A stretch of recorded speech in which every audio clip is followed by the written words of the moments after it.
Recording in progress, right? Yeah, we just started. So Dan, I even known about Dan, but actually Dan, I met him. It was 2012. I visited the Philippines. Then also Dan took me around. Also, he introduced lots of Philippine food, adobo, also jeepney, also traffic jam. It was amazing. Then, but I think Dan is the one he opened my door to Philippines. Also, he introduced a bunch of designers, creator, photographer, editors, food as well. So he is, yeah, he's my key person, yeah, to enter Philippines. So he's going to talk about, but I think I saw that his presentation, there's an introduction as well. So he's going to explain how is Philippines, and also how he works during the pandemic. Okay, Dan. Okay. Okay. Okay. お願いします. Right. Right. Yeah. Okay, I'll go first. Thanks for inviting me. Essentially, I guess I'm just going to share what I've done over the pandemic. I think it's pretty weird and interesting for me because I was a bit, was it, very productive in a way. So I just focused on the work, like amidst the what was happening around. So, anyways, I'm Dan Matutina. Well, this is a cartoon version of me. I'm a designer, illustrator. I do a lot of things. I think most of the designers do those things. So I just wanted to introduce myself for people who don't know what we're doing. Something just as a bit of an intro. So I'm an illustrator. I do personally, I'm an illustrator. I do a lot of illustration on the side. I did some stuff for, I guess, Shibuya Sky before. I work with different brands. I work with tech companies and made illustrations for them. Um, and then I also have a design studio, like a small design studio called Plus 63. Joe and Rax used to be part of it, but now they graduated and they're starting their own thing. So we have Anton and Apple in the studio. So we're a small studio doing different work from doing communication, curation, among other things, design and packaging, identity, product. So it's kind of like we just do different things. Apart from that, I started a design collective together with other design studios called Hydra. Acid House is there to do motion, animation, ink surge. They also do graphic design and branding and web. And then there's KM who does interior design. And then my studio plus 63. So my background is the office because we haven't been back since the pandemic. The Philippines had the longest lockdown and we rarely go there because of, just to be safe. So we're all working from home. And so their studio's just there now. We're not doing anything. We just sometimes go there to handle business papers, signing things, but I've only been back maybe 3, 4 times since last year. So it's been a while. Our studio has our lobby is a donut and coffee shop called Poison. So we also designed it, we developed it, and in terms of like the direction, what it should be, we also defined it. And this is in partnership with one of our friends and clients, and also partner Taste of Food, their restaurant food. So we use the space to, you know, create an opportunity for a lot of our young designers to be the center, to be at center stage. So kind of like a semi incubator. We would do events and we would let them, lead the event. So it's kind of like the setup. So for me, I work as myself as an illustrator. I work as part of the studio plus 63, and then like a part of a bigger group called Hydra to work on much bigger project wherein all our skills are put into use. So I guess as a designer, I just like doing things and also do it in different sizes, group sizes, and involving myself in a lot of different things. And I think that leads to the core of my presentation, wherein what I did over the pandemic and the things that I focused on And like what I said earlier, the Philippines is one of the worst performing country in terms of like the pandemic response. We've been in lockdown since March last year, um, and I guess the reason for that is I don't think I need to explain more, but the government response is lacking. That doesn't mean that we're not helping them. We just want to criticize, but So like what I said earlier, what happened was that um, for me when the pandemic started, I was a bit anxious because I was working with a lot of healthcare workers and volunteers, and looking at the numbers, it was very overwhelming for me. So I rarely get I rarely panic, even in certain situations. But this time around, I wasn't able to sleep for like 3 days because I was looking at the numbers and I thought like, oh my god, how are you going to get out of this? So I moved to Dang, the other speaker later's house, because they have a bigger space. So my mental health was a bit more, I was able to recover a bit. Like after 3 days, I was able to think more, and then eventually I was able to focus on the work, which what which is what I was doing like for the whole of 20 until 2021. So so after like 3 days of not being able to think straight and just panicking, I just realized that I had to take good care of myself, like to eat well. And I was just lucky, like here in Dang's house, they they ate healthier, so I lost a lot of weight. And I think that was part of like taking good care of myself and also focusing on things that would not really make me forget about the pandemic, because I was working on a lot of things related to pandemic, but sort of uh focus on the things where my talent and maybe my skill will be useful in. But apart from like taking care of myself, I also focus on taking care of the team. And I think in the first 6 months maybe of the pandemic, I wasn't requiring everyone in the studio to work. The busiest one was me and I think Craig, because we were able to focus on just certain parts of the projects that we're working on. But the rest, I guess they needed more time to recover and to like acclimatize in the pandemic. So we didn't really make them work, but we still paid them their, um, um, we still paid them their salaries, and we just had to, dig deep and work on some projects. Like we still had some projects that paid the bills, but we were mostly working on projects that was a bit more on the social side of things, like helping like different organizations and small companies. So, well, like what I was saying earlier, I just wanted to keep myself busy so my mind doesn't wander off, and sort of train my mind also to become a bit better as a designer. So I was doing a lot of side things like if you're not familiar, there's a Filipino animated anime series in Netflix called Trece. Trece means 13 in the Philippines, and the creator of Trece was actually my friend and used to be my workmate when I used to work in advertising. So when the launch was about to when it was about to launch, I did a lot of like just promotional things just to help the series, promote just to help promote the series. So I did this like just an identity, like okay, maybe the 13 can look more like a Chris, like a small knife that Trece was always using, and then just make it look 13. And then I would make like, oh, maybe from there I can make it into like a word mark that spells it out, but all the elements are related to the different characters of Trece. So for those not unfamiliar, let's just need to explain, and maybe you can look at it on your own as well. So and then from there, I would just like, okay, maybe we should do. I asked Janina Malinis to do some animation of it, like, oh, how it transitions from there. And so I was just posting this online just to keep myself busy and also sort of help promote the film. And then eventually, like Budget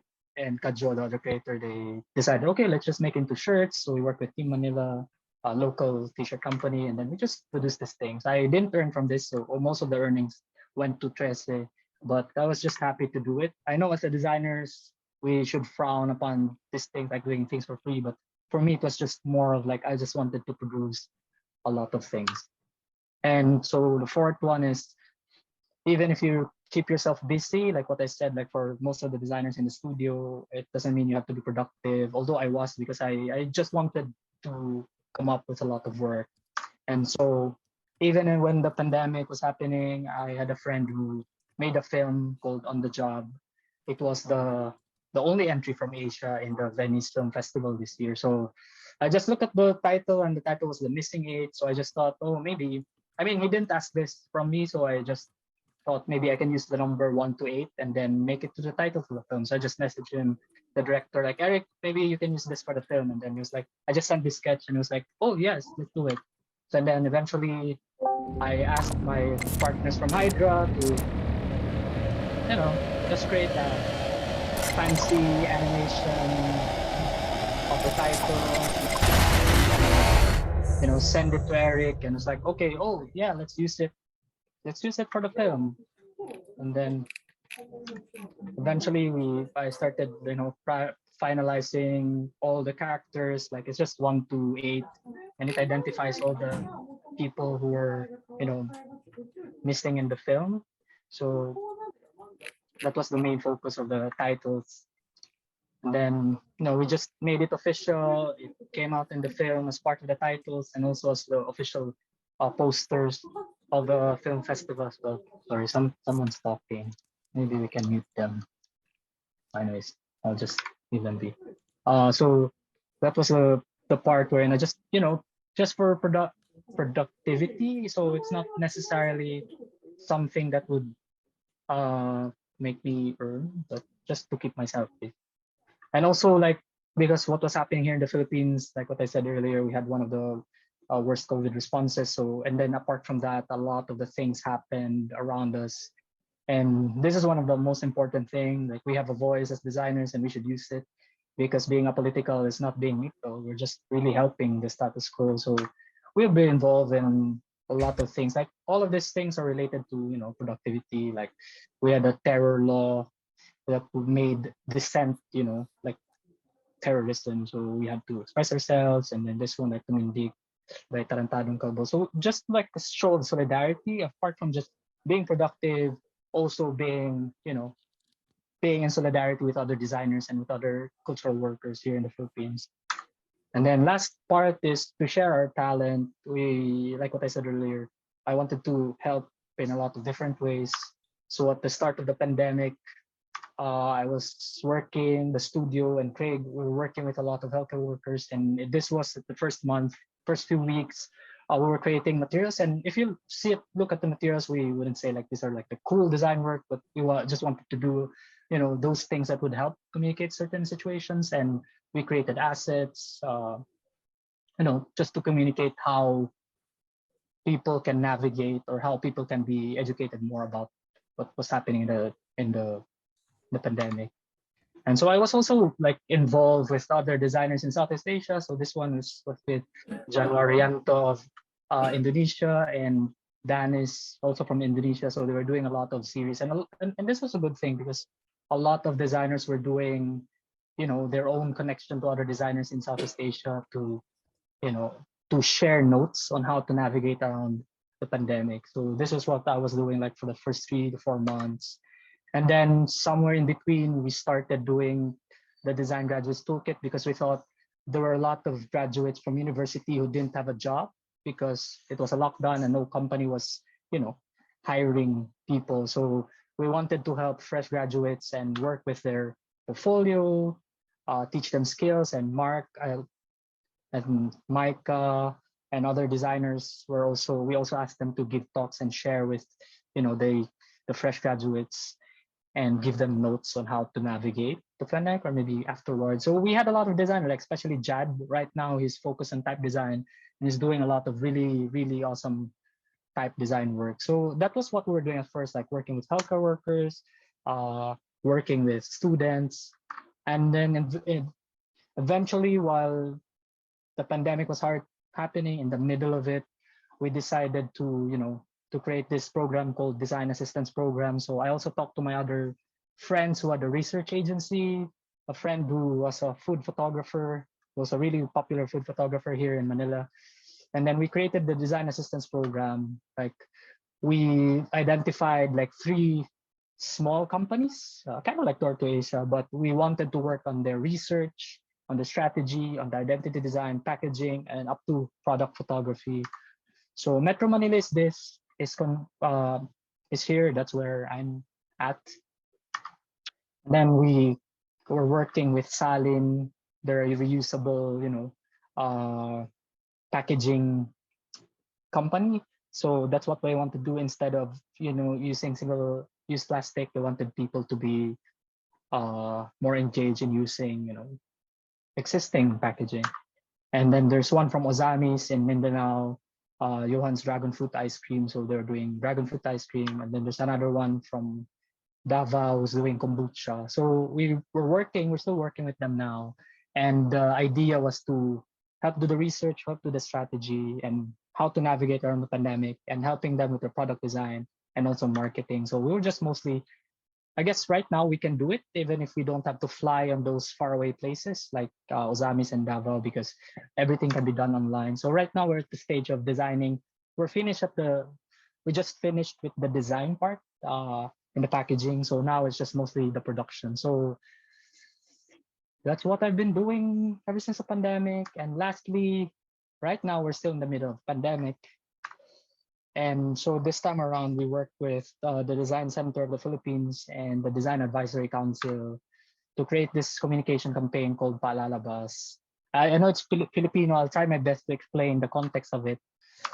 So I like what I did with most of the other projects. I called on all my other designer and writer friends to work on this project. So paalalabas, it's kind of a mouthful, but essentially it's a conjunction of two words. Paalala means reminder, labas is to go out. So we started working on this more than a year ago, but because it's with the government, it takes a while. It was just launched last June.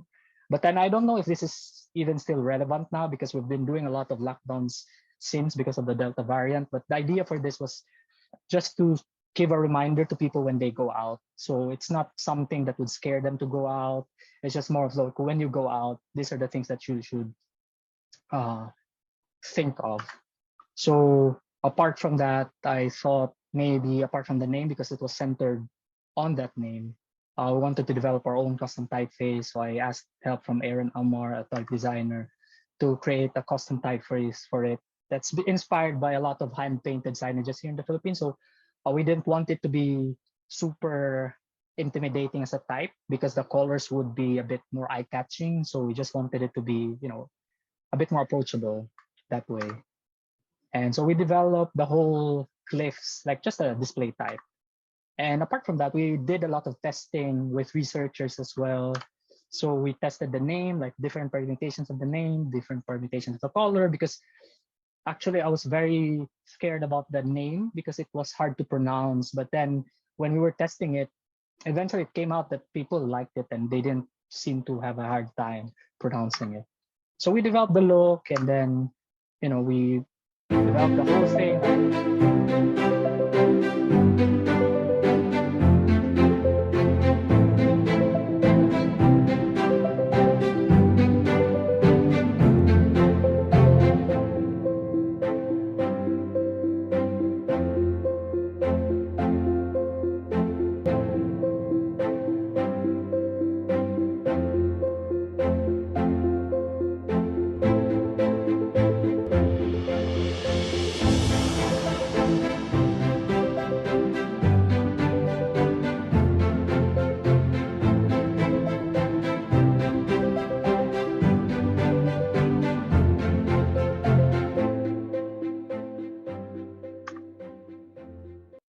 And then, so it was just essentially, it's just like an iconography that people would see right away, and people would understand that it's kind of like a warning or reminder that when they go out, the Philippines is the only country that still uses a face shield. It's not scientifically sound, but it's a requirement. So I had to put it there. And then we developed the materials together with the Design Center of the Philippines, like all the different materials that we can give to people and, apply on different applications. We also worked with Canva to create a repository of all the assets so different local government units can use the assets and maybe apply it in their own communication materials. And then before launching it, the initial launch area that we did it was in Camuros City Lab. It's a small, it's a city within a city, but it's more of like a touristic area. And then because their administrator were very open with designers, doing the prototype in that city. So that's what we did. So this is the last part of my presentation. It's kind of like a video explaining. They're all speaking in Filipino, Tagalog, but I think some of the things you'll be able to get what they're talking about.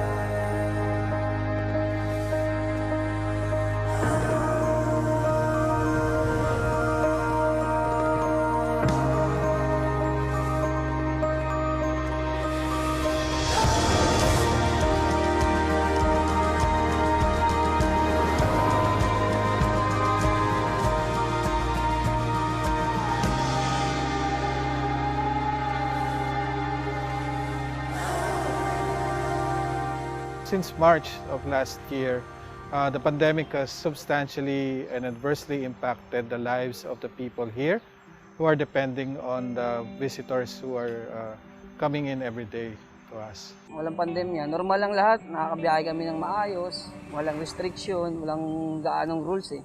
Pero ngayon, malaki yung pinagbago niya.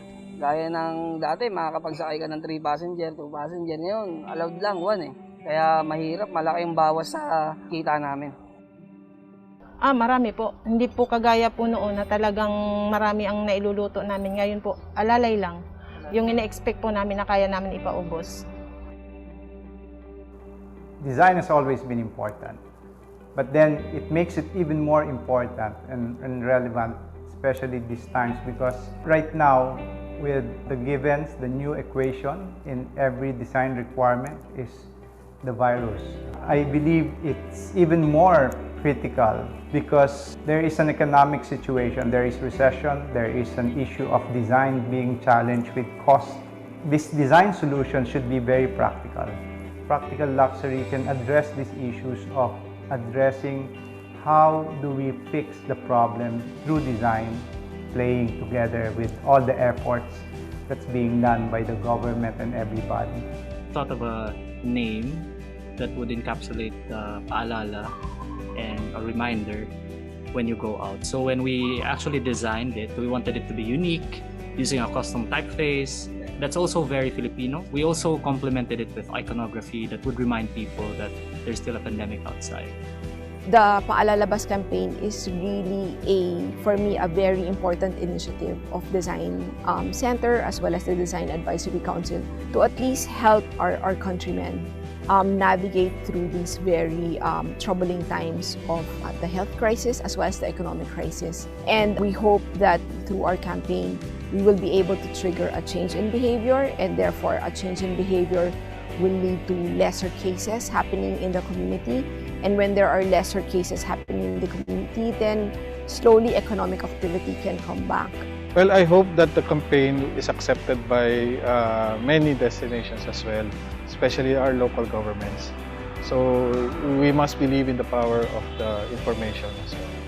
But there are areas na we thought communication would help, especially yung mga areas where we want the paalala bus materials to appear, like in public spaces, in karinderya, in public transportation. Parang tingin ko, parang dun sa mga area na to, we can be a bit more informal and colloquial na makakausap natin yung mga tao in those spaces na without scaring them. Parang ano lang, when we go out, we see, okay, may paalala. While we are rolling out the vaccines and while people are getting vaccinated, we should be reminded of the fact that there are still some protocols that we need to properly observe. And the best way to do that is through this nudge of the paalala bus. Paalala din po sa mga customer, kasi ito nga po ay tourist spot. Malaking may tutulong. At least hindi ko na kailangan makikita na rin nila na, kailangan natin mag-ingat. Kailangan distancing, official, face mask. Once na makita nila yung mga sign ng paalala bus, maaalala ka agad nila eh. Gaya nga ng may kasabihan nga tayo, ang gamot sa nakakalimot ay paalala.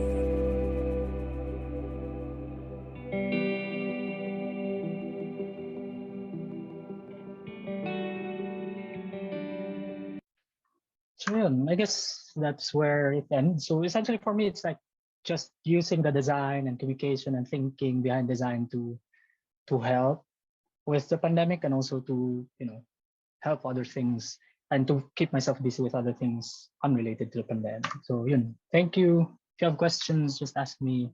I'm excited to see the talk of the other speakers. Thank you, Dan. It's fantastic. Lots of like video. It was quite easy for us to understand what you do. It's amazing.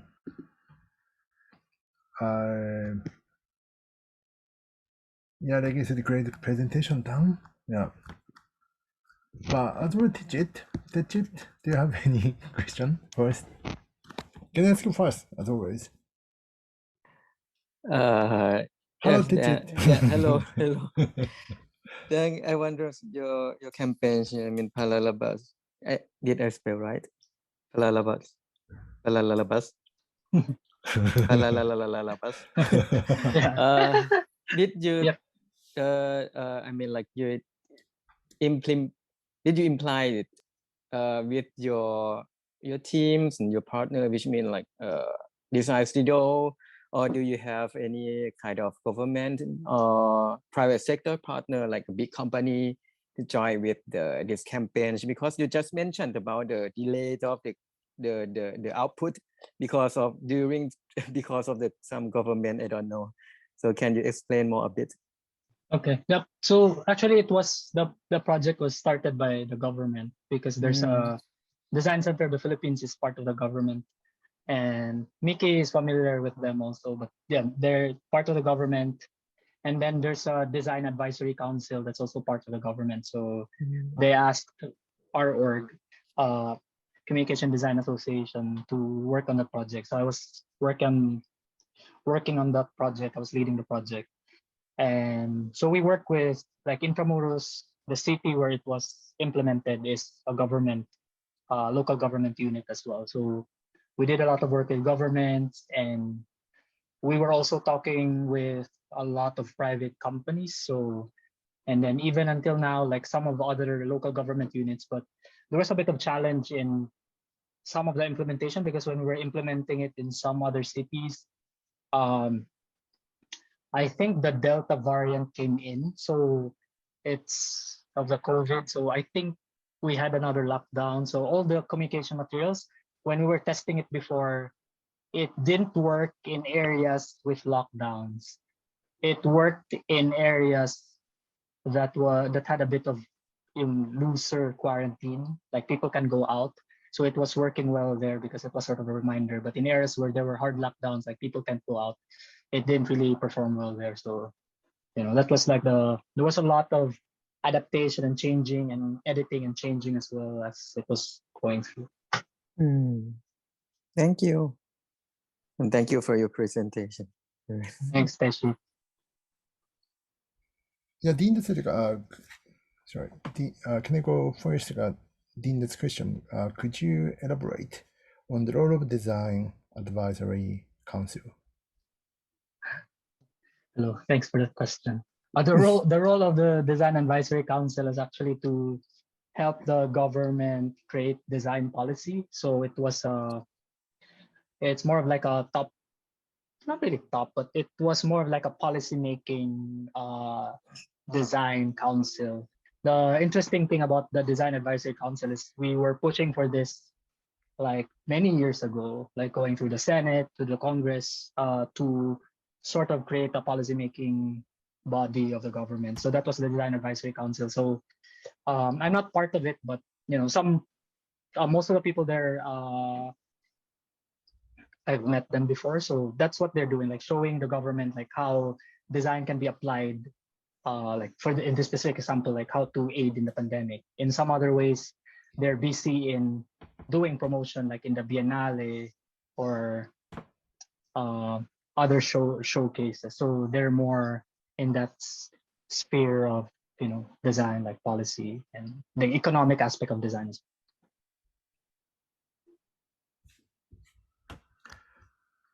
Dean, are you clear? Sorry. Yeah. Sorry, did I answer your question, Linda? I think Reggae had a question as well. Yeah. How do you manage financial in studio in the midst of pandemic like this? Meanwhile, you do a lot of initiative projects. How do you manage it along with the commercial work? To be honest, I don't know how to. To be honest, Reggae, I don't know how to answer your question because I think I'm just good with managing my time. I don't know. I'm like I'm okay with this. Like I'm doing a lot of other things on the side, and apart from the other things that we're doing in the studio, like a commercial work. So I just balance them both. Like for me, I can multitask and I can organize things. So I guess in my mind, it seems like it's working. I don't know if it's working really well, but so far we're surviving. So I think it is. But I just treat both of them as work. Like both of them are actual work, even if they're initiatives that doesn't turn for us. 今35分。 Okay, okay. 15分、20分近くすれてる。 Sorry, Reggae. I don't know. But Did I yeah, answer? but I think sometimes in the studio, you know, if we have like initiative project and then commercial project come to the studio and you only have like not a lot of people inside the studio, right? So you know that how you manage the time like that. Meanwhile, the commercial project is really urgent for your income, maybe. I don't know. Yeah, it is. You know, right? Yeah. Yeah. I think for us in the studio, I guess as an explainer also, Reggae, our studio, we don't take on a lot of projects. We only take on a few projects every year, and then most of the timelines of our project are kind of spread out. So even when there's a project like an initiative that we need to do, there's always space in our calendar to work on those kinds of projects. So even before the pandemic, that was always my mindset when we were working on projects. There should always be space. And I learned that from another designer friend of mine who told me about it before, that every month they only take on projects, a certain amount of projects, but there's always space for one project. It's either a project that you really like doing, or a project that's an initiative that's helpful, or a rush project that will pay you a lot. So they always have that. That was one of the advice that you gave me. So, yep. Okay. Clear. Thank you, Dan. Thanks, Reggie. Great presentation. Yeah, did you ask something?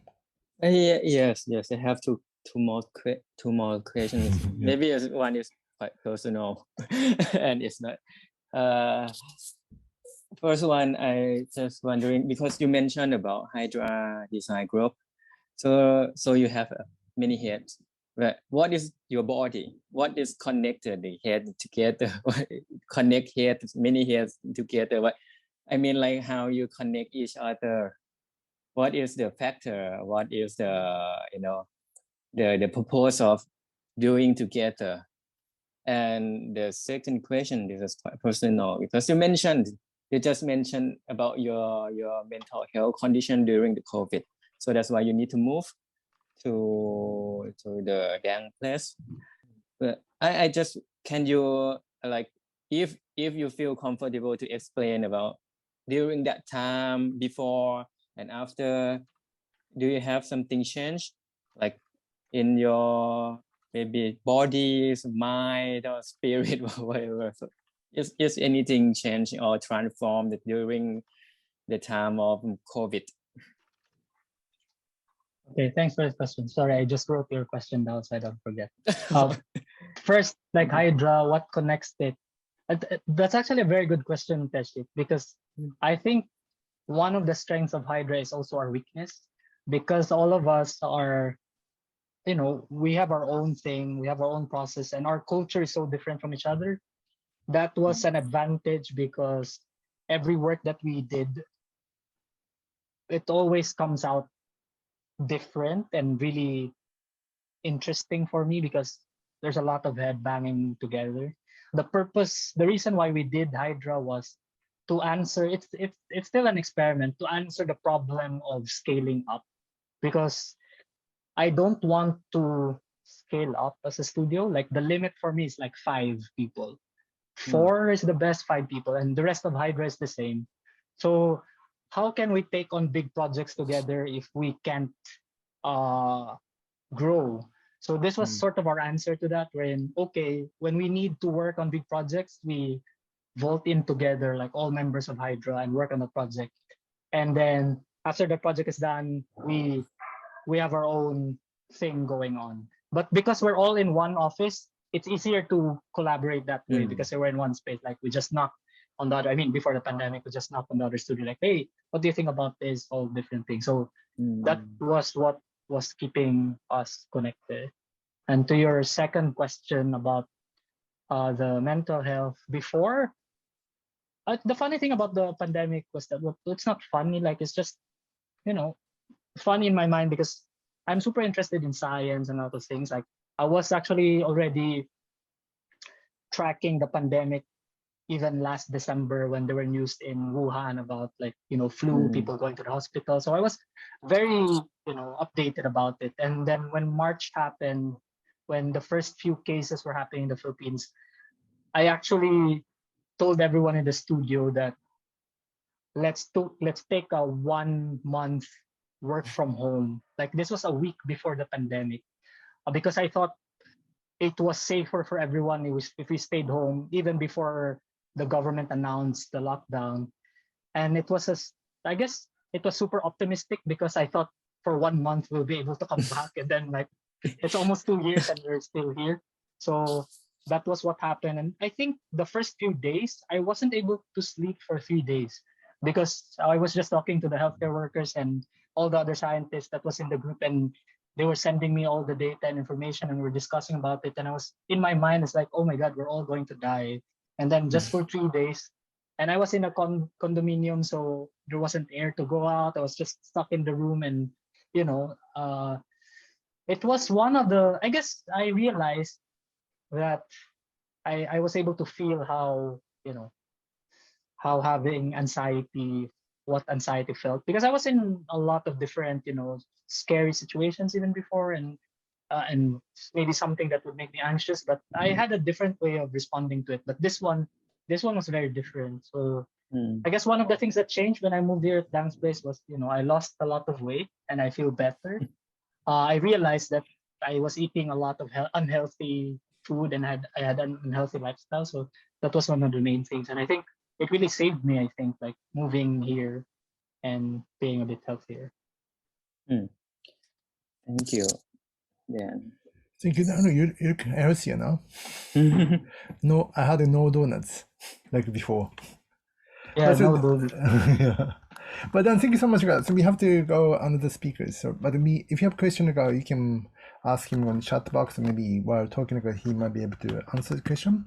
So we are going to next one, Roxy. Roxy participated at age 2017. Then also she's also going to talk about how to manage studio as well. That must be not easy.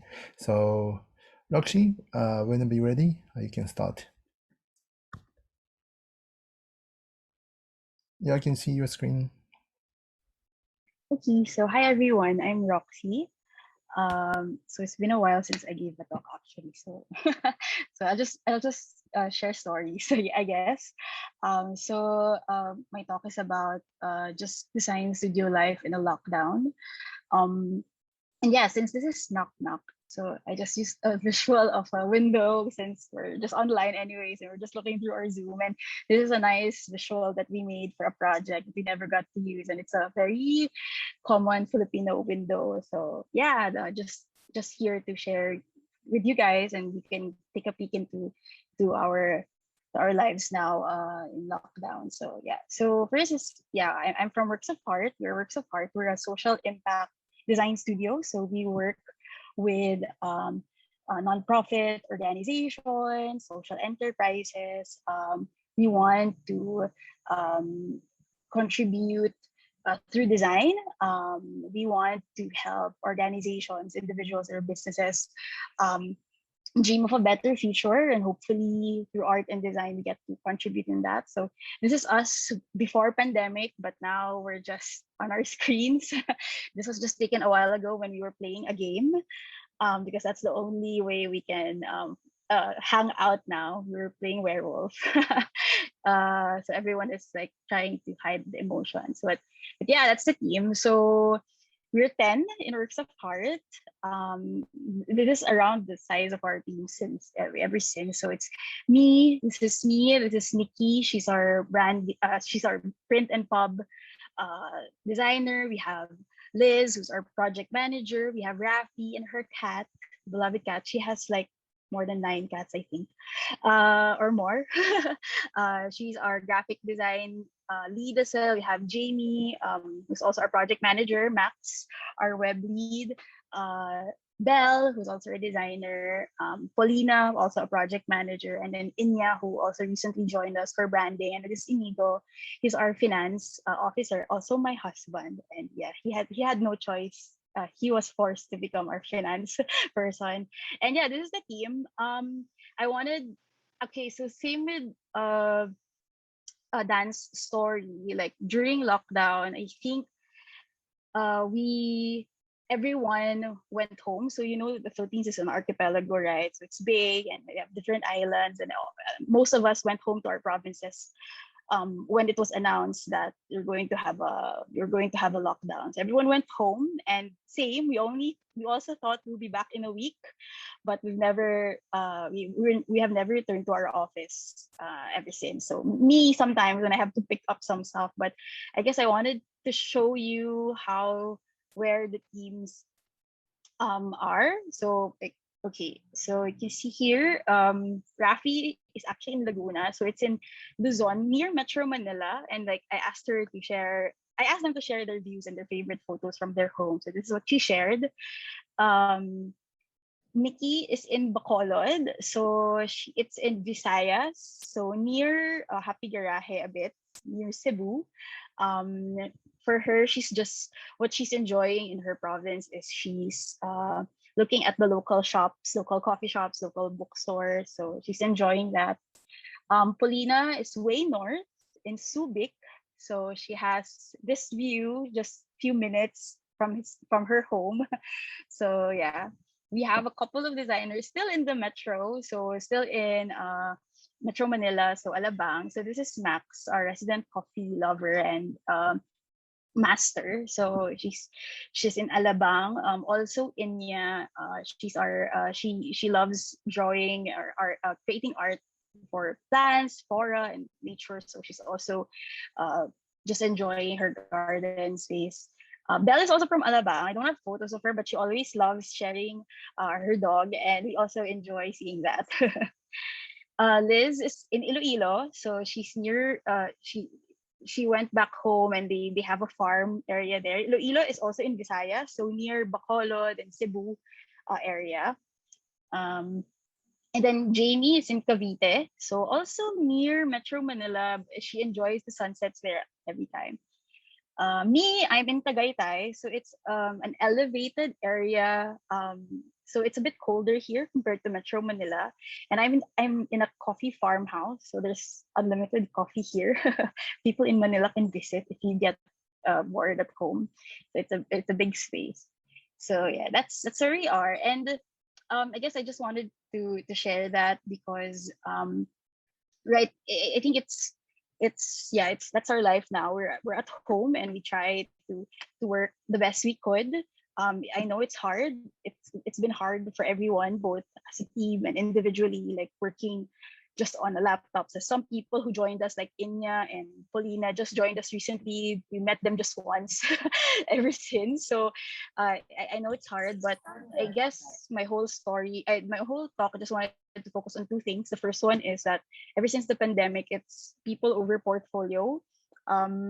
It's been because we're a big team, and it was very important for us. It was a constant decision to really not focus too much on getting the target that we normally have. Like we want to, of course, in any business, right, you need to hit certain goals, may it be financial or number of projects that you want to get to sustain yourself. But at least during the pandemic, at first we panicked a bit. So all of the partners we met, then okay, what do we do if ever this happens longer, or this doesn't, like, the pandemic, like, stays for a long time.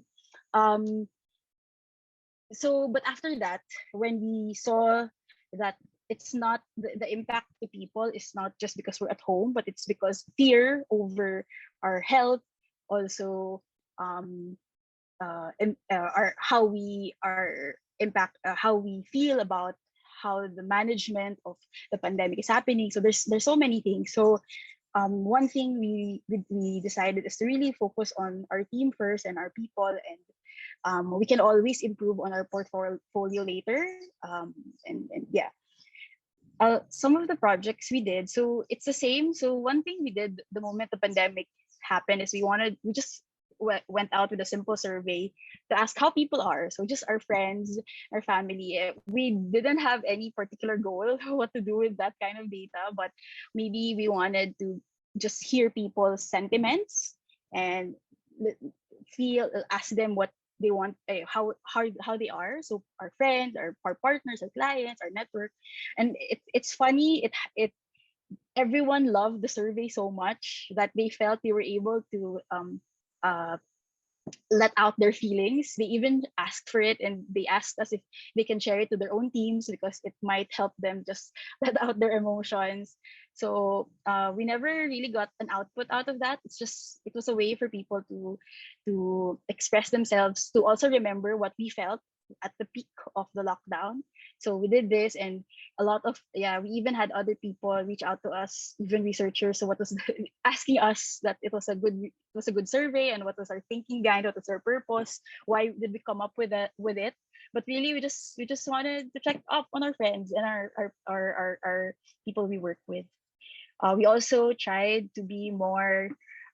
We just wanted to look at little things that can help us. So one of our team suggested to do fade out Fridays. So Friday we just work. We attempt. We try to work only 4 days a week, because now that we're at home, there's this challenge, right? It's like work and life balance doesn't seem to exist anymore. So we tried to make an effort for people to own their free time a little bit more. So we give them Friday to adjust or to fix on their own, to manage. We check up on each other as much as we can. So every day we just check up on how people are feeling. And actually, Works of Art is a very introvert group. Like, I have to push them to speak out.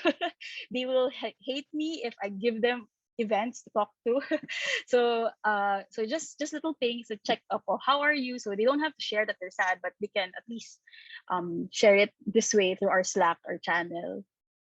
We're also big on collaboration. So okay, this one, I guess I just wanted to share this, and I just wanted to see, like, right now we have this holy trinity at work. So it's Figma, Airtable, and Notion. Everything's here. So imagine the change of a studio life wherein you go to work, you see faces, you see your cute post-its on the walls, and you see all of the printed materials you worked with. Now it's just screens and everywhere. So working on our collaboration app helped us also work better. So right now we're very big on Figma and FigJam, just sharing all of our ideas, just doing work there because it's also on the cloud.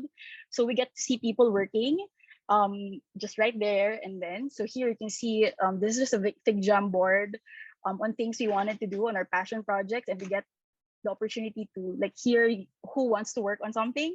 So this was a nice learning initiative that the team did.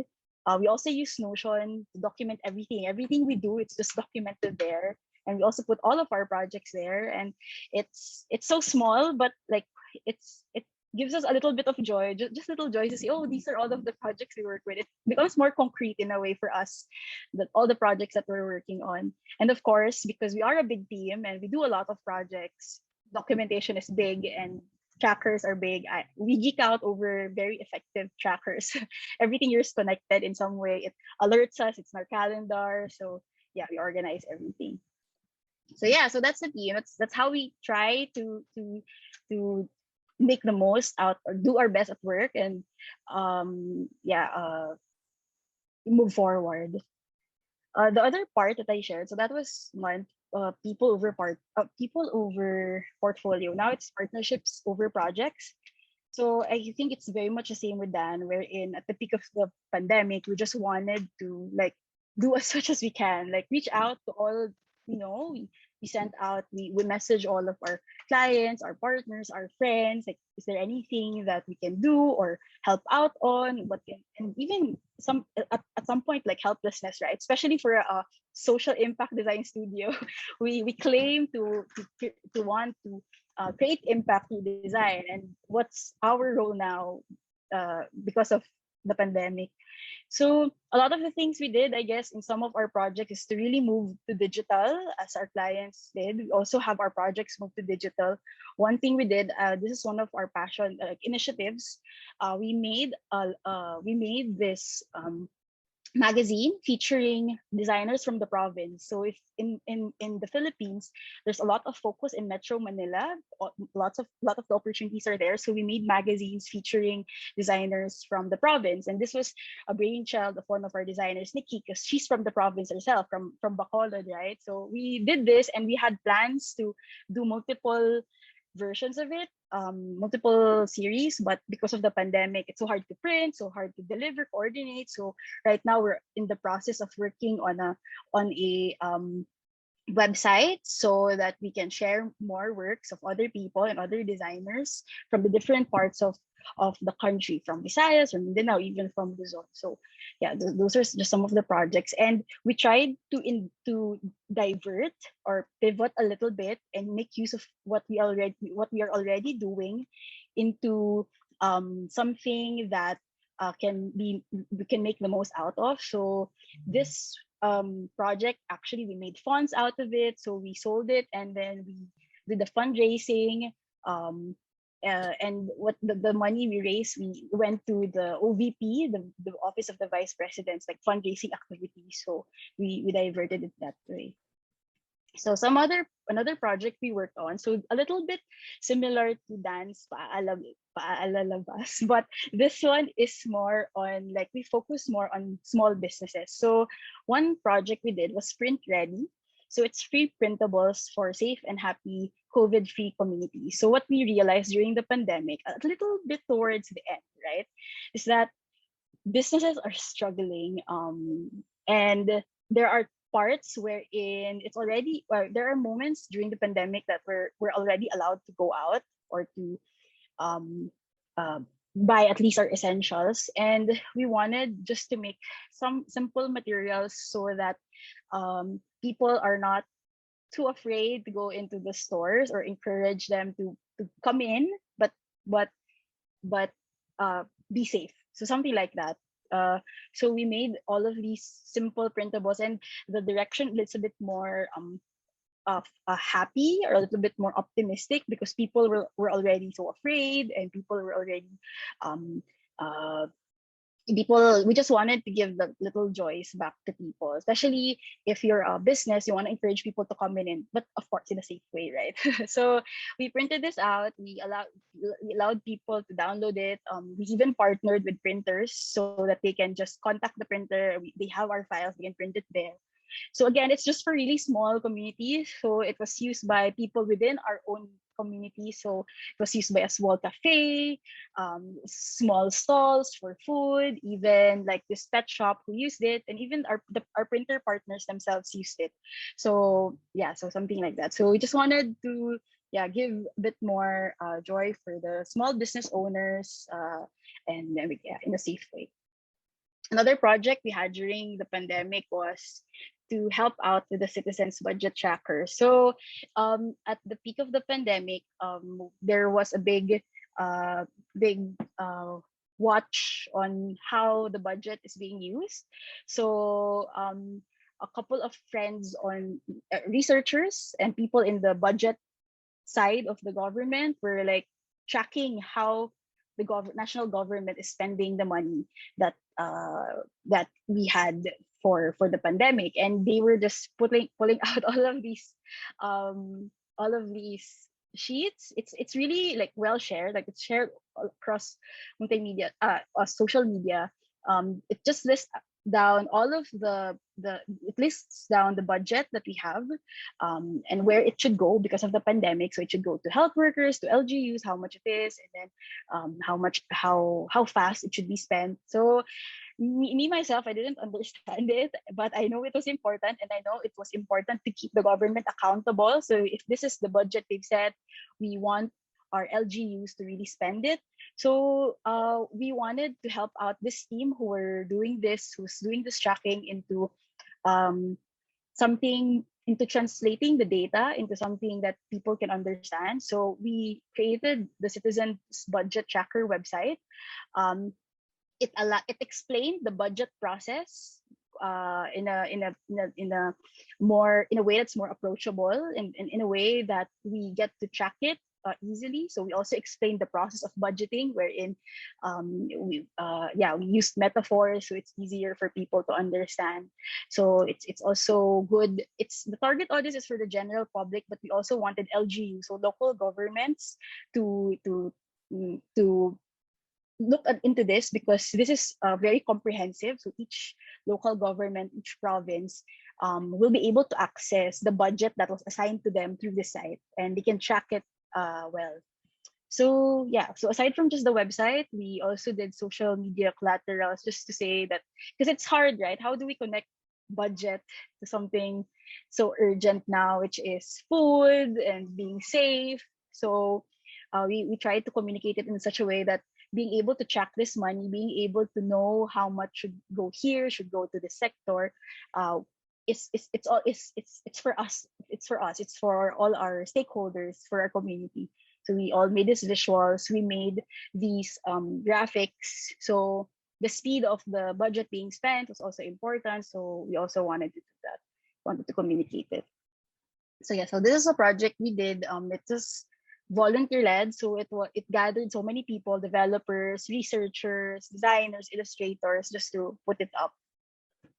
So I guess the last project I wanted to share was a project that was also kind of like changed along the way. So last year, 2 years ago, I think we did a Door to Asia inspired project wherein the design team also worked with different local communities in different countries. We went there and we did design proposals for them as well.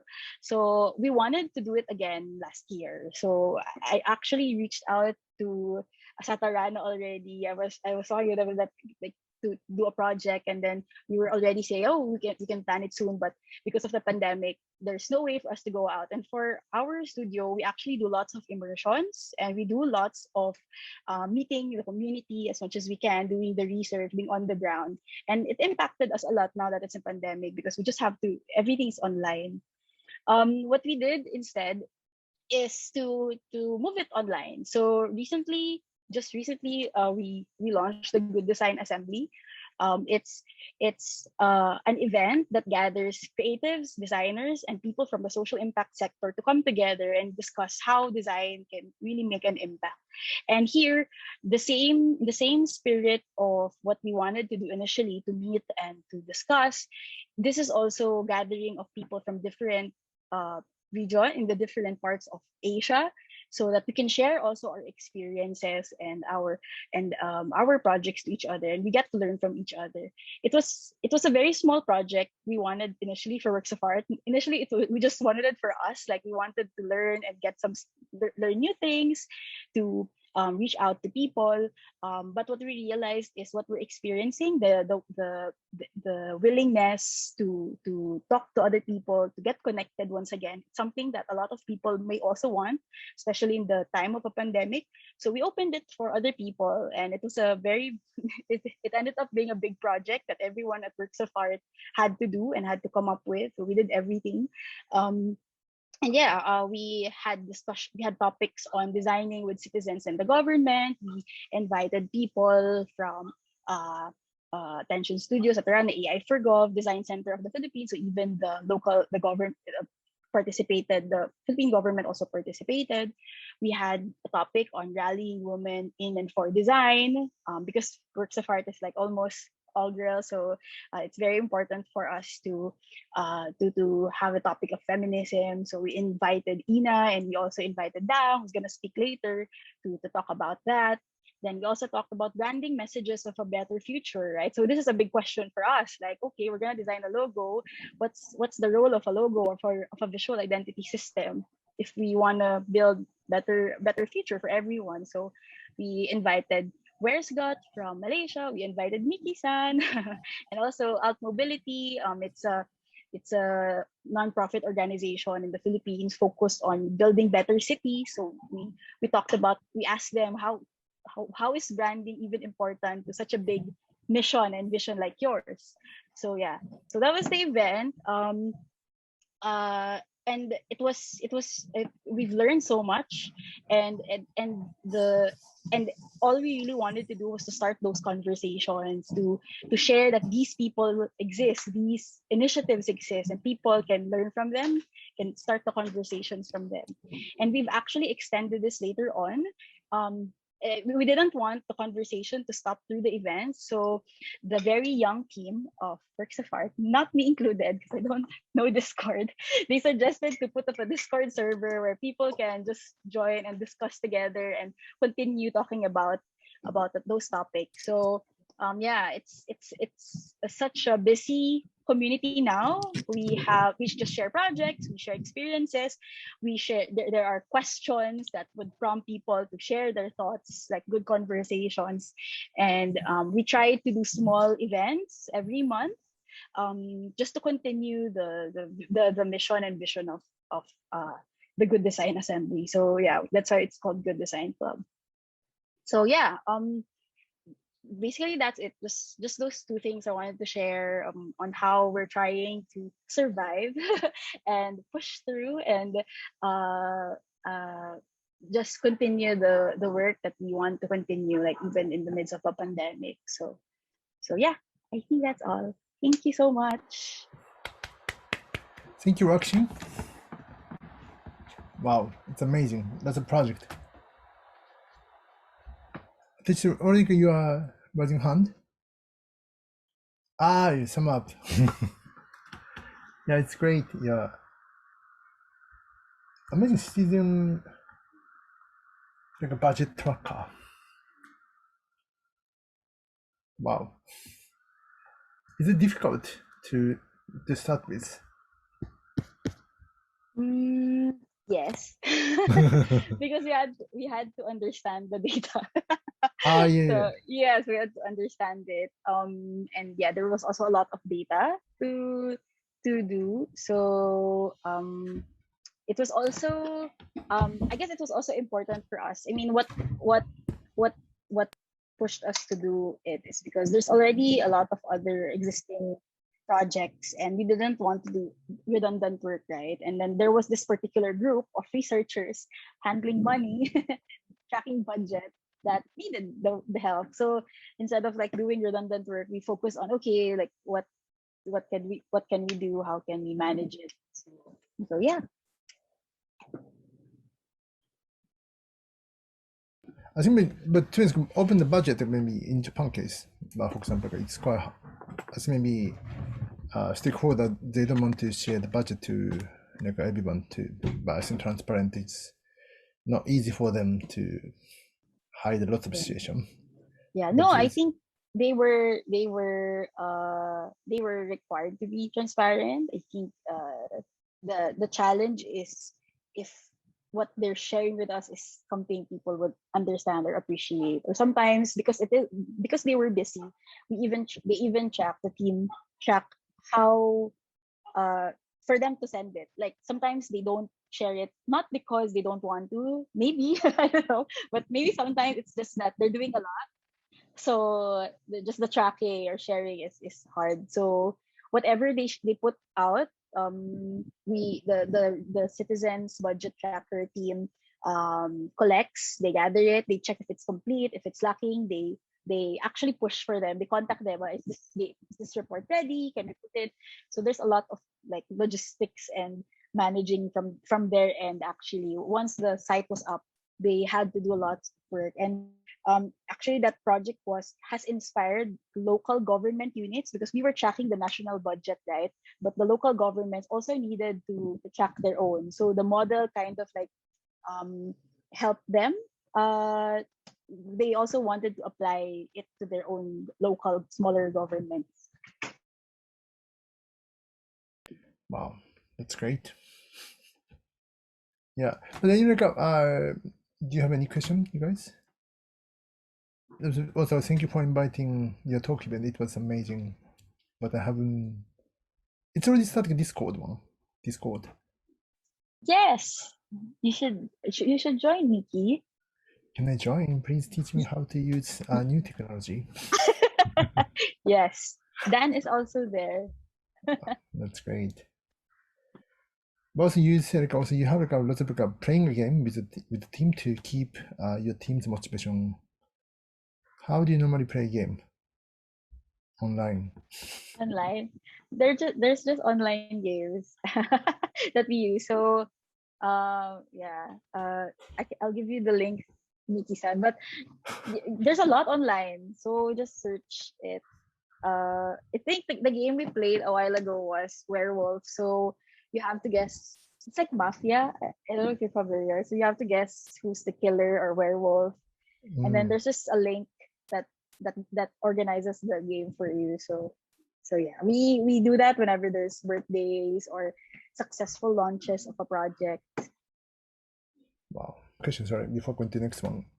But what was the most difficult thing to when you shift to like work from home?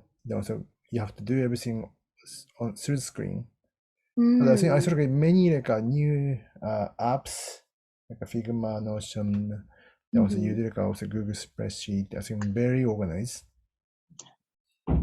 What is the big change?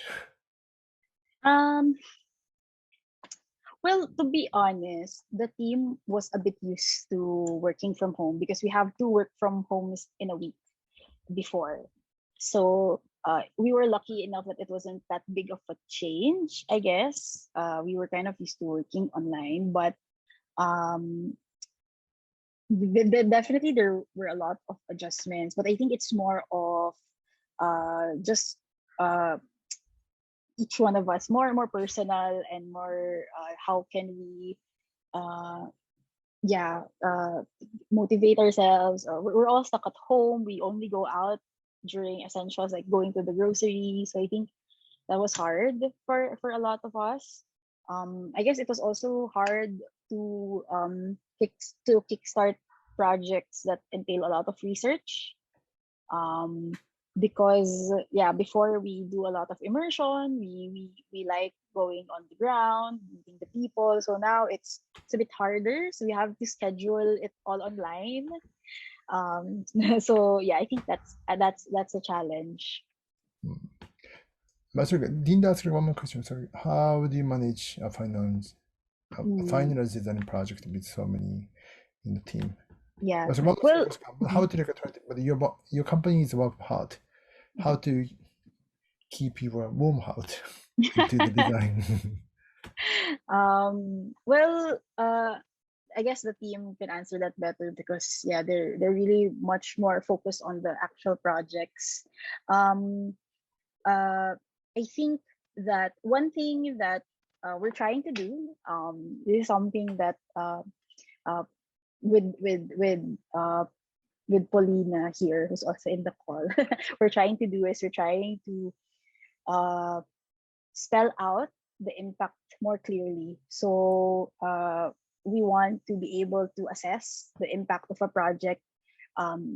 Because before, when we say we work with social impact project, as long as there's an advocacy to it, we accept it and we work on it. But now we want to focus on like and identifying those more clearly. So, for example, we have a project that creates an e-commerce site for fabric weaves, for example. So they want to move their weaves to the platform, and and it's so easy to do that, right? We just we come up with a really good design, code it, but what helps us now that we're trying to understand the impact a little bit more is that we're able to identify the outcome, okay, of the project. So why is this even important? Because it's going to help artisans sell their products more, right? And it will help them gain more attraction. So we're trying to identify those impact more.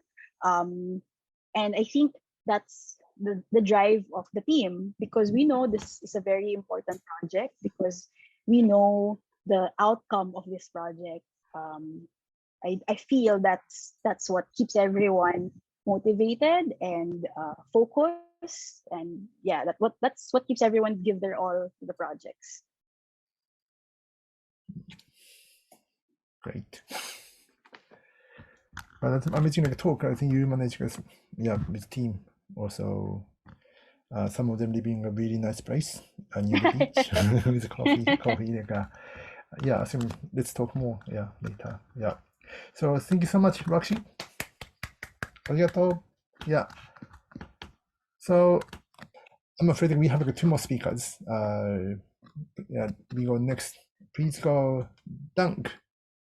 Dunk participated at the age of 2018 in Tohoku. That was the season when she organized our first overseas program in Philippines as well. So Dunk, when you are ready, can you share screen?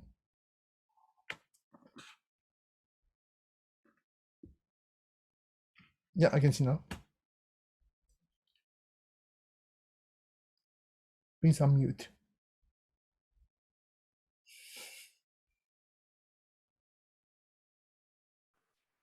Okay. Okay. I'll Hi, Dan. Yep. something. Hi, everyone. Good afternoon. So I'm Dan. I'm a writer. I'm a graphic designer and a visual artist. I think I like doing all these different kinds of things because I think I have a fear of missing out. So I get to see the lives of other creatives and live through the experiments that they do. And so that's me, and I'm based in Manila, Philippines. So in the first year of the pandemic, as the others shared, so it ushered in a period of uncertainty. I thought that I could be able to handle it, but I couldn't. So there was a lot of anxiety. And then the conversations that I heard the first time was that, the work of designers aren't essential, what to do now. And there was a lot of, second guessing. But then, as you can see from what Dan and Roxy shared, and later Happy Garahe, that it's not so true, that a lot of them have shifted and moved towards other kinds of projects. And for myself, I had projects that were canceled, and I had to make a lot of adjustments at home because I live with my parents, and they're both seniors. And so with Dan here and also my sister, we were able to sort of create a space at home where people try to feel safe and not to add any kind of harm, because of knowing how to handle with these new protocols. We can move safely when we have to step out of the house. So I was sharing with Nikki earlier and with everyone. In the first year of the pandemic, my dad actually became sick, and I thought I could balance both work with some projects that were running to do this creative work, and then to take care of a parent who got sick. But in the first year, I couldn't balance work. It's impossible. He was my first job. So we were scheduling with family members, how to take care of a parent, and so I had to let go of all these other projects and communicate that this was a priority for me. Being a designer, we were also trying to work ways around, I think, to take care generally and to give comfort to a parent. As mentioned, sorry, I'm a bit nervous. So for example, a scheduling thing, making sure that visually things are organized so we know how to pass on the work to the next person. But generally, it was we had a very loving care circle within the family. We had support. There were family members nearby who lived within the village. Our family and friends who'd send food when they realized it can be quite exhausting to be cooking at home. So they'd send food, messages, sweets, snacks, cakes, and just checking on the family, how we were doing. And at the same time, the latter part of the first year of the pandemic, a project came in. A friend, Marielle Nadal of Craft MNL, invited me to co-organize Hand to Hand. It was a collaboration between contemporary urban makers in the Philippines and with Manchester Craft and Design Center in the UK. I took on that project because I usually work with designers. As a writer, I work with designers, develop concepts with creative entrepreneurs, and with artists when I write for their exhibitions. With makers, this will be, I think, my first time to do this in this scale. Although I love taking workshops, this is quite different, craft workshops.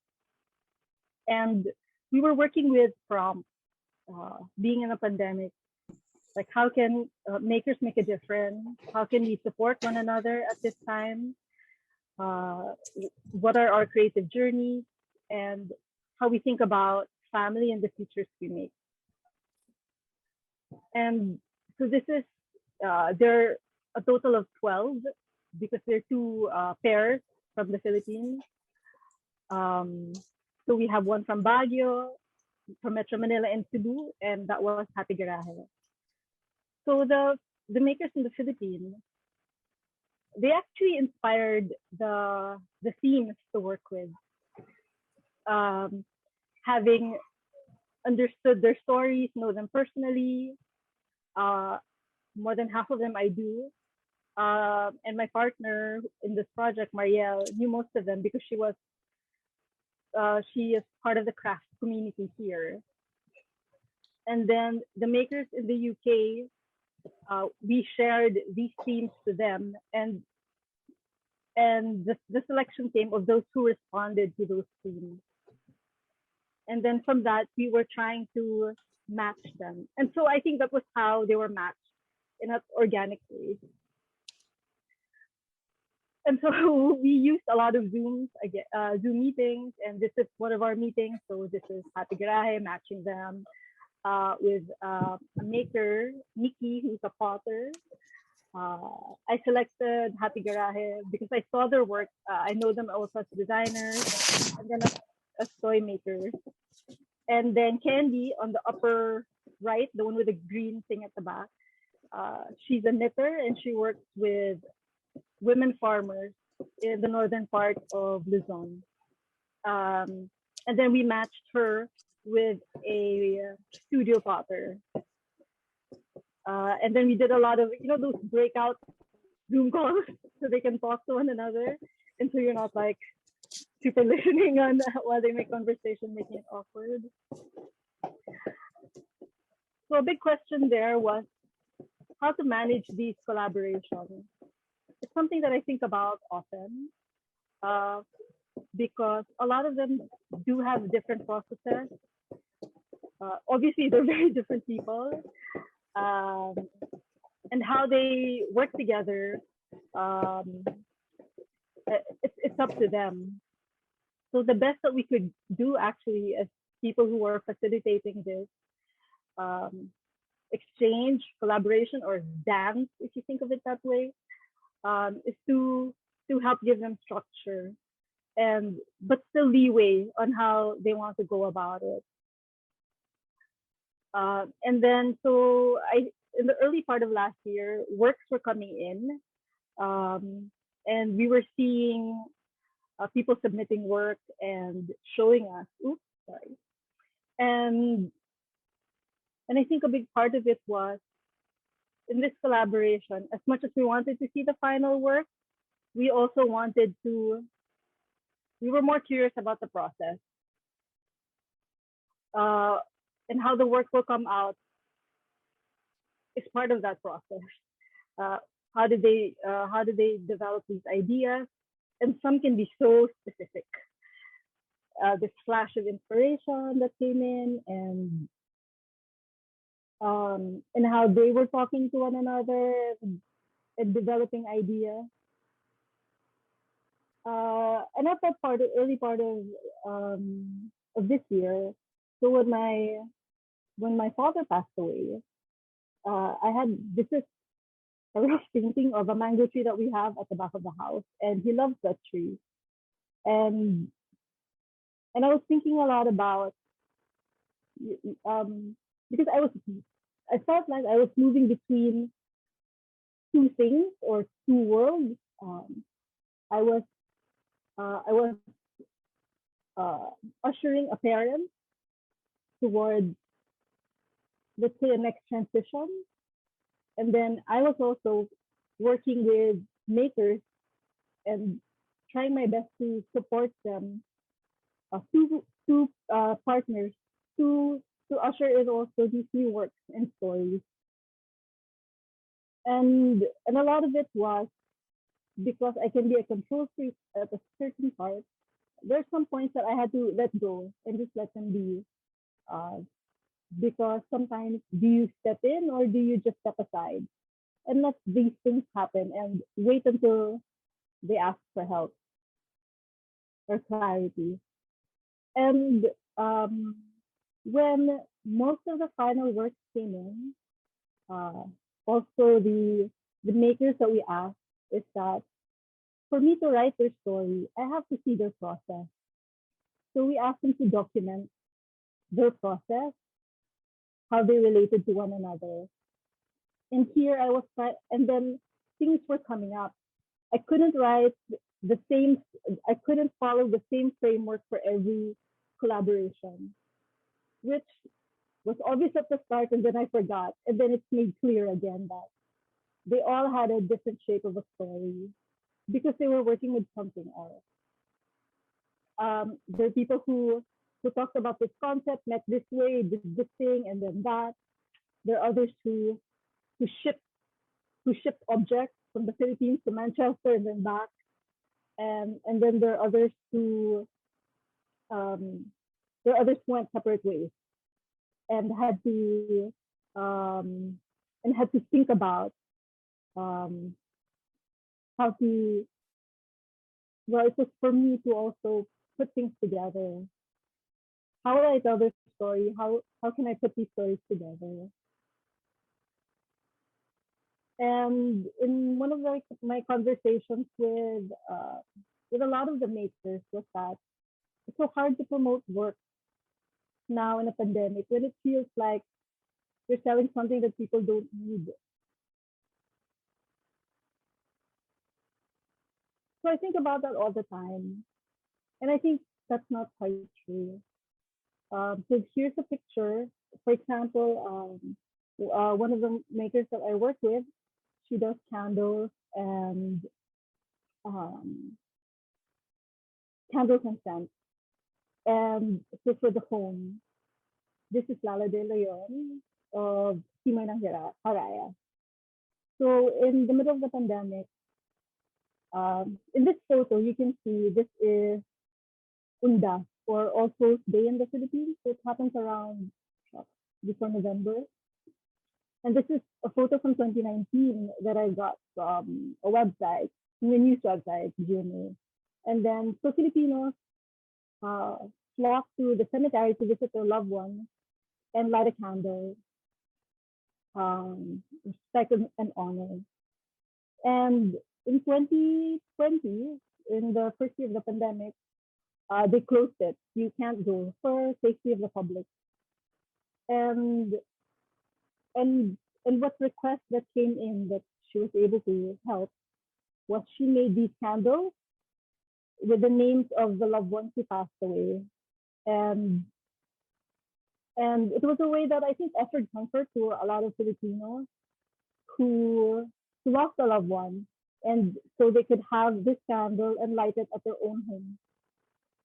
So in this way, she was able. So she was telling me that this was one way that she was able to lend some kind of comfort to people who were struggling through this pandemic. And so I guess with hand to hand, if we look at design or craft in purely economic ways, I think we're not looking at the other things that it offers others as well. Comfort that's embedded in our cultural life, spiritual life, that for even for my family is quite important. And I felt that all these Catholic traditions that my family keeps close, I'm able to support them through this time, and I guess I understand that more so now. And so this is hand to hand. We were, I think, to sum it up, was that these are makers who were also designers, and they're also entrepreneurs, and they're trying to make also a living, and at the same time offer people something that they need to entertain, I think, to delight, or again to offer comfort. And so we hope that this program, we were able to help people think not in those terms, but meet one another, a person they've never met, and across the sea with who grew up differently and who might have different thoughts, and engage in the things that craft can give. So this is the drawing of just a weird transition phase. So I felt like throughout the 2 years of the pandemic, I was moving back and forth, and it was helping a parent, a family, and it was sort of moving back and forth, like supporting the work of makers who are also friends, and see how I can usher in, for lack of a better word, I was just thinking maybe it's a kind of a doula, just to make them go to pass on to the next phase of the work. But I like that part. I like that work as a writer, to be able to express or translate that. So this is my last photo. So these are my 3 favorite mugs. The first one was designed by my sister. It was made in Siem Reap. The second one is the most hardworking mug for me. I have it with me wherever I go for water, coffee, chai. It's by the young potter Marco Rosario, who's based here in Manila. And the third one is by Jamie Bauza. She's an illustrator, designer, and she's a potter. She made this. So when I feel extra sad, I use that third cup. And I think I think I'm quite grateful for the creativity that people continue to offer at this time for everyone else. And thank you.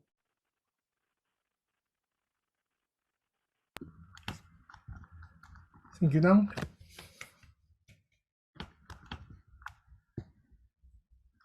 But I'm sorry to hear that. Yeah, but I think must be done supported really well. And also, with that you are working really hard doing the project. Yeah. Yeah, maybe say thank you to them. Yeah. Guys, if you have any question, you can just write chat box here. But then, can I ask you something? Do you are designer, artist, editor? So you have like a curator, and also you organize many things. Then, but you share like a project with Manchester, not British Council. So maybe since pandemic, did you change? So now we are talking about intermediate players, which is like but you kind of your role was curator, also to manage a project. I think that we are doing kind of different way, but now online. Then also you can't see in person. But may I ask you, what is important role you play? Then also, what is important thing for as intermediate player, even before or now the pandemic session? But I think as an intermediate player, as you mentioned, I still think about it, but I think so far from what happened was that we had to tell everybody that it's an experiment. To, and then we were pretty much communicating that this is it for the time being. Actually, I also fell short in the communication part because I think when things were happening to me, I couldn't say that, oh, I was struggling at this part of this collaboration, and so somebody had to step in to help out and then to communicate. So it's quite hard being able to collaborate, but I think it's from also what I've learned from working with a lot of great people, very kind and considerate people, was that they gave me space, check in, so I can also do the work. Because I felt like I also was part of this collaboration and to make sure that things can happen. And another thing was that I had to listen. I know it's very exhausting to be doing this on Zoom. We try to keep it down to like an hour meeting or just to manage everybody's energy because I think it can be exhausting. But I do try to listen because there are things that you can't pick out in a Zoom meeting. I'm so used to going to a studio, meeting friends, having conversation, and then we can talk all afternoon. And then I just put this information in the back of my head and then or write things down and then it comes up. To hear it took a lot of listening. What does this person need? What is this trying to say? So I have two people who are trying to say, for example, in a partnership, this one is saying, this is how they work. This is how they work. This is how they produced it. And at the same time, how do I tell their story? So that's a third thing. And I write drafts for them. For example, for this project, I show them this is what I understood about your project. Let me know if I understood it differently. Can you please clarify? And there's also a lot of back and forth. So I guess in hindsight, or to sum it up, between happening here in the family and here in a collaboration, it's pakikiramdam. How do I say that? It's pakikiramdam. It's having a sense, I think, of what the person might be going through, and then just asking. I think you're having a hard time. Can I help you? Do you need something? And then also, as I mentioned, I think listening, but it also takes a lot of work in the collaboration part. I hope I answered your question. Yeah. But I can see that from like your presentation when you showed the watercolor paint. I think it looks like you were trying to like blend together to make a really nice picture. I think you are amazing for in listening. Everyone they was try to understand, try to see the difference, but you were the one try to blend each other to make it work. But because you're listening carefully, then also you try to go through. Yeah, that's amazing. You are like a talent. Thanks, Nikki. Yeah. Thank you. Yeah. Try is the operative word. Yeah, try. Yeah, it's always challenging. Okay, thank you, Dan. Sorry, everyone. But thank you, Dan. Sorry. Clap, everyone. ありがとうございます、Dan. Sorry, everyone. Next is the last speaker of today. Happy Galahe. When you ready? Happy Galahe, Mark and Joe. Yes, I participated DTA. First of all, like overseas dotage in Batam. Also, Mark and George also came to Japan to go to Tohoku region to we ate a lot of fish as well together. But now when you're ready, Mark and Joe, you can start. Can you see our screen, Mickey? Can, yeah. Yeah. Nice picture. On the left, that's Joe. We're Happy Garahe. We're artists, but we work in design and we do a lot of community work. We also have a design studio called Happy Garahe. So sorry for the confusion. This is our place in Cebu City. It's an actual garage. My Joe's dad, my dad-in-law, gave us the space so we could start our practice and business. So at any time, if like the screen goes away or you don't see slides, please tell me, because I have done so many presentations where I'm just talking and there are no slides.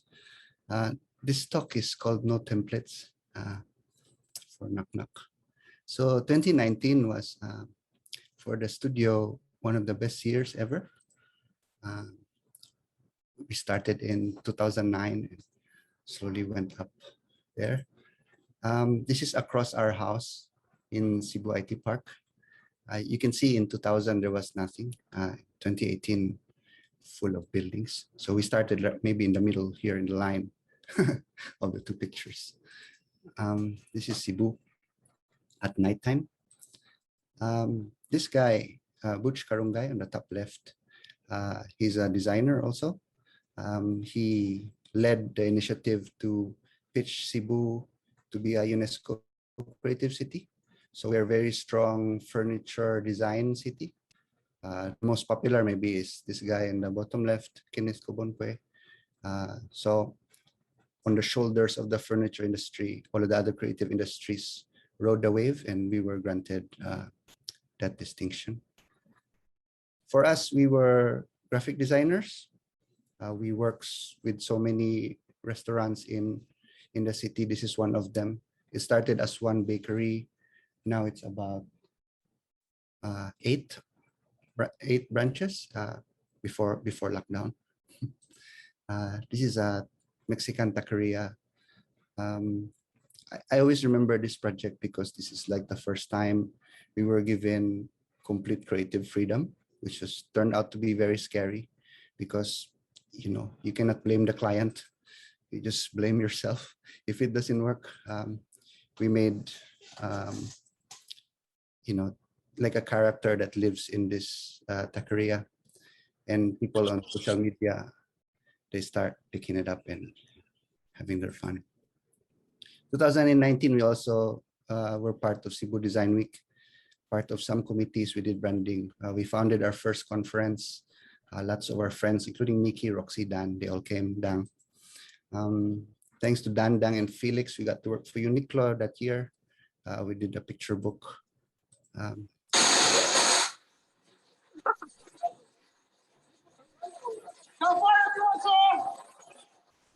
Ready?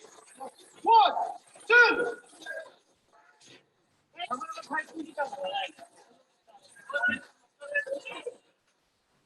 Yeah, as you can see, Mickey is still alive. So we also joined ToyCon, which is on the same year, which is the biggest toy conference in Asia. We got invited. This was the 5th year of doing Storytellers Night, like a small event where we invite people to tell stories, and also the 5th year of our internship. Jobel and Karina are now part of our studio. So Jobel is product designer. Karina is just an awesome creative person. She does all sorts of things. We got to visit Hakuniyama that same year for Hakuniyama Festival. We met lots of friends. We met Tetchit, Samya. That was great. So from 2009, between me and Joe, we grew to team of 5. I think like Dan, we tried to stay small. But we also tried to, like as the city developed more, we could afford to work more on local projects because they were willing to to pay. Maybe mid-year in 2015, 14, 15, it was still 50-50. This was Door to Asia in Bataan. Joe and I got invited by Dan, Dang, and Mickey. I think it was really an eye-opener for us because first we had never heard of a residency for graphic designers or communication designers, very different. We've heard of artist residencies, but that's our team Bugso. So we were assigned to work with the local tourism department. So we went around a lot. We tried to develop some materials for tourism. The thing that I noticed about Mickey and our teammate Motoki was that they really wanted to explore everyday life in Bagak, in Bataan. I think the first day we went to some touristy places, right, Mickey? And in the second day, third day, they said, no, we'll go to the markets. We'll play some basketball. We lost a lot of money. That's our, yeah, we're smiling, but a bit poorer. Dan was our star player.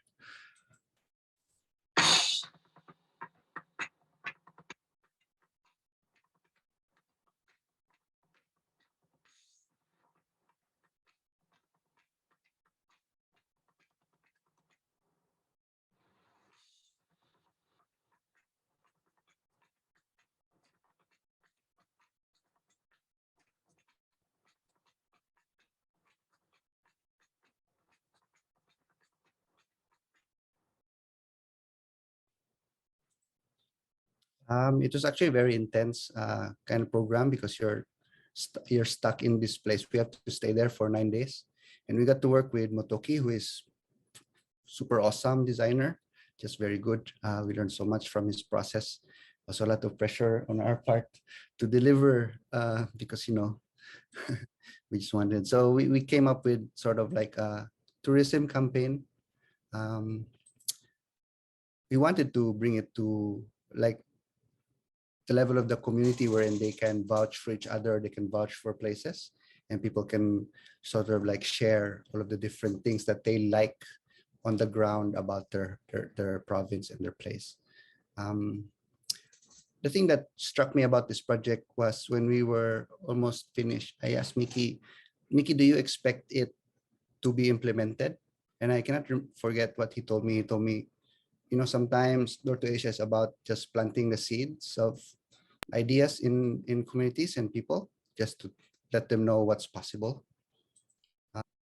So when we went home, I was already thinking about how do we bring Door to Asia to Cebu. I really wanted like people from my city to experience it. We organized a conference and we invited some of the Door to Asia designers because I wanted people to see, what they were up to. We invited Mickey. And I think at this point, 2019, we already had some like go-aheads from organizations to do Door to Asia. But of course, also we invited some local designers who are my heroes, our heroes, like Roxy, Dan, Dang. And also from our city, like Eric Tuban. I wanted to bring focus to like designers who, like Eric, who has a day job, but he does a lot of community and passion projects. He founded like a punk press, and then they play everywhere. Like they play in front of people's houses, they play in 7-Elevens. Hannah is another one who built an art school on top of a burger shop. So I think these things became really interested in. We became really interested in finding out like these kinds of designers. Of course, Dang Siring was there for Look Here. Felix, we met for the first time, and he brought a design film fest. This is my friend Carl. So there was a time when there weren't many bands in Cebu, just a lull. So he formed maybe 5 bands by himself, and there would be like a gig night, and he would play in all of them. It was fun. 2020, one of the worst years ever. So we're from Cebu. If you're not from Philippines, we're in the middle of the Philippines. There's a big mountain range across the island, and we're surrounded by the sea. We like to say that if you live in Cebu City, you're 15 minutes to the mountain and to the sea. So we get a lot of nature. We like being outside.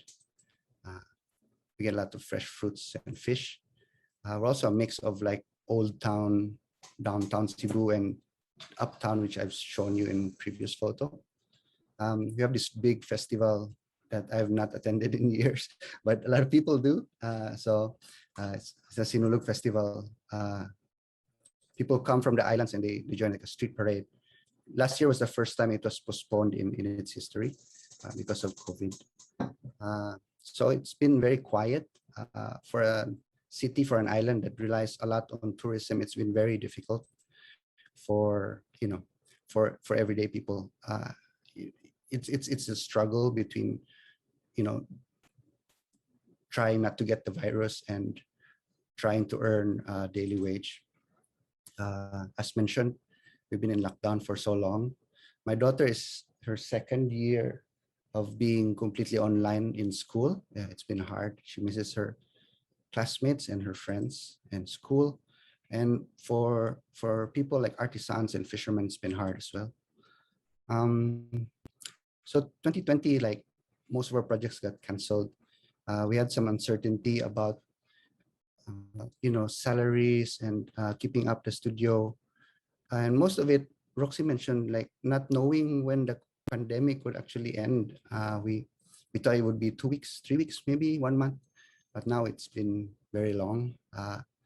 Been a lot of that. So we had to come up with some ways to generate some revenue to pay salary, for upkeep. So I am actually my mother was a toy maker, so I learned to make toys when I was very young. And Joe is a painter, a great painter. So we started making these toy portraits. Basically, people send in their photo and we make a toy version of them. And then came to a point where we would do one toy portrait a day. So that kept us going for the whole 2020. We did so many of these toys. And the fun thing about it was, people would always tell us how much these family members really meant to them, how like all of the experience. When they describe somebody, they'd say like, she's so great because she's done this for me and that. So even in toys, stories have found their way into our work, which we are quite blessed to have happened. So here we are, 2021. What do? We can't stay still for too long. We have to think about new collaborations, new ways of working. And also, like the pandemic, between me and Joe, we thought about like what kind of projects do we want to do moving forward. Maybe the time for commercial work, like purely commercial work, is over. Maybe the world is changing. Maybe we should be more responsible. We started this thing called Hello Neighbor. Basically, there were projects to help people who were starting small micro businesses on their own. This was a chef, and he started like these sanitary sprays and face masks and things like that. So it's actually become quite successful now. His restaurant is back, but he still does this business. One friend of ours went home to the province and he found out that his family makes chocolate. So we started making chocolate brand called Gasa. There were a bunch of farmers and they noticed that lots and lots of people were buying more eggs during the pandemic. So they got some investment to build sort of like these little egg stores. So they would find all of the cheap places in the city, like an abandoned house, or they would rent out like a car park in Shell, and we would build all of these like little egg stores.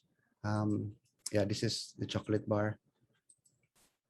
And like people who, they'd cook in the kitchen and then they turn the front of their house into a, like a drive-through store. We call that Hello Neighbor, and then Cebu Chamber picked it up. They made it into an actual program. So now they mentor all of these businesses. We don't do anything with it anymore. So that's fun. This was because I do a lot of like volunteer work for the trade department. we started to work with the One Town One Product program. So it's like you go to a town and they promote that one product. And we're working with our creative director, Debbie Palau, also another famous furniture designer. And in the same spirit as, as Door to Asia, we wanted to partner artisans and designers so that they could create something in the pandemic, right?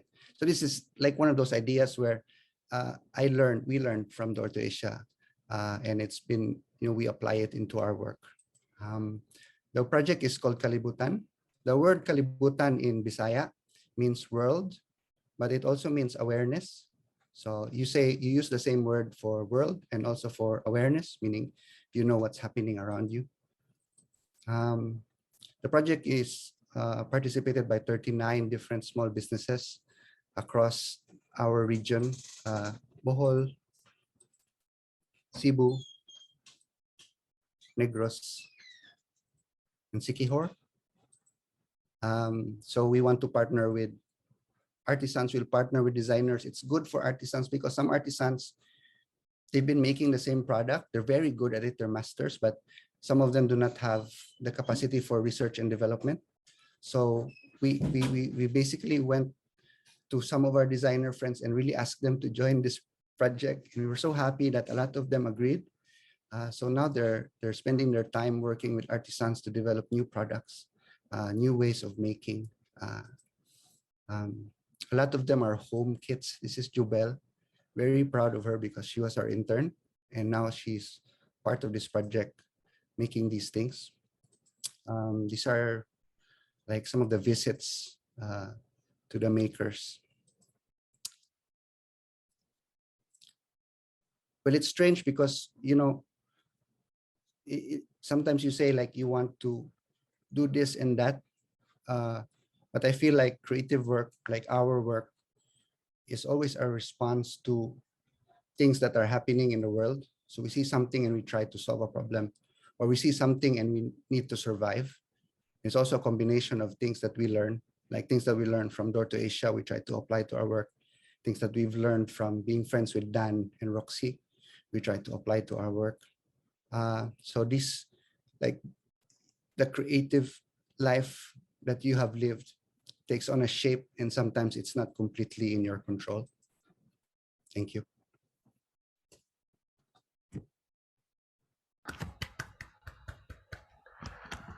Thank you, Mark and Dan. Mark and Joe, sorry, Mark and Joe. Joe, I can see with Joe. Hi, Joe.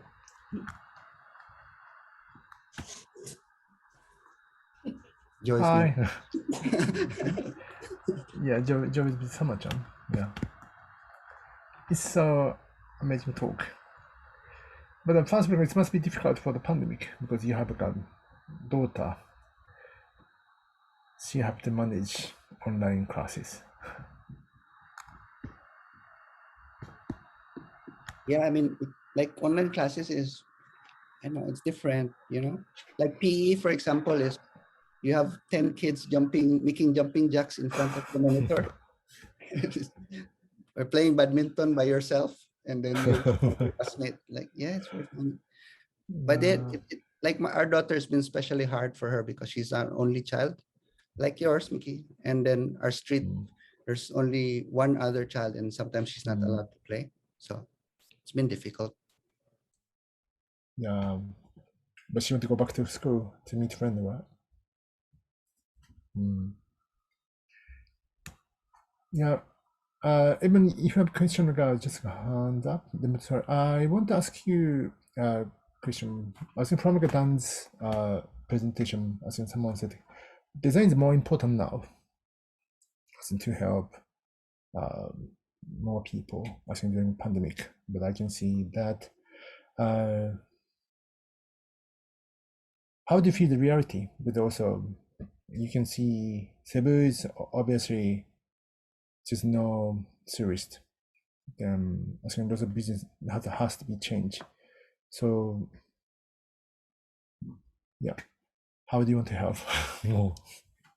How do you want to help them? Like the chicken he was actually a photographer before and he didn't have any job, but he knew how to make chicken.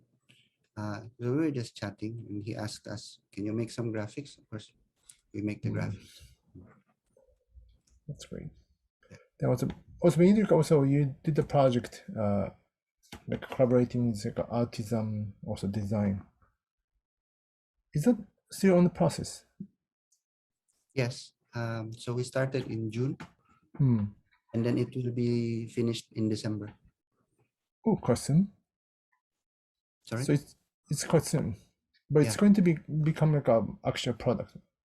Yes. Hmm. So they do R&D now, and then they try to make the products. And then in December, the government will hold like a fair Hmm. and also a website so they can sell them online. The fair is more like a trade fair. Yeah. So it's maybe the buyer can see. Then also maybe afterwards, maybe can develop further or can sell the product in the market. Yeah. Wow. I mean, I think it works both ways. Like one very talented designer that's working with us, she was so excited to work with copies. It's like shell material. She always dreamed of working with that material. So now she's very into the project. So it gives to the designer as much as it gives to the artisan. So it's like DTA formula. But normally artisan, they are making their products by themselves, but they design or they carry on their traditional. So that was the thing that was different this year, because normally they hire like a communication designer like me and Joe. We go there and then we just help them with branding.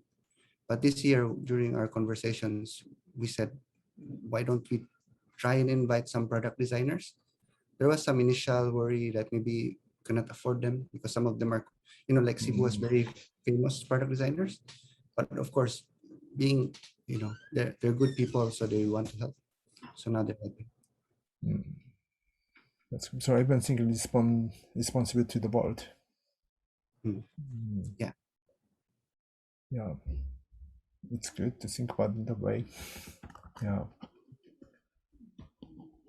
So, but first of all, thank you, Mark and Joe, especially this amazing, presentation. Also, thank you so much for everyone. Dan, Rakshi, Mark and Joe, Dan,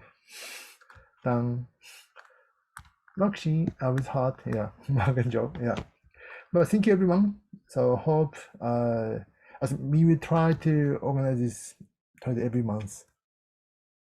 Maybe Kato-san said that we have to do another one end of this month. So I will email to someone. Then I will let you know which company is going to knock. Okay. Right. But thank you very much. So see you next time. Thank you for joining the event. Bye bye.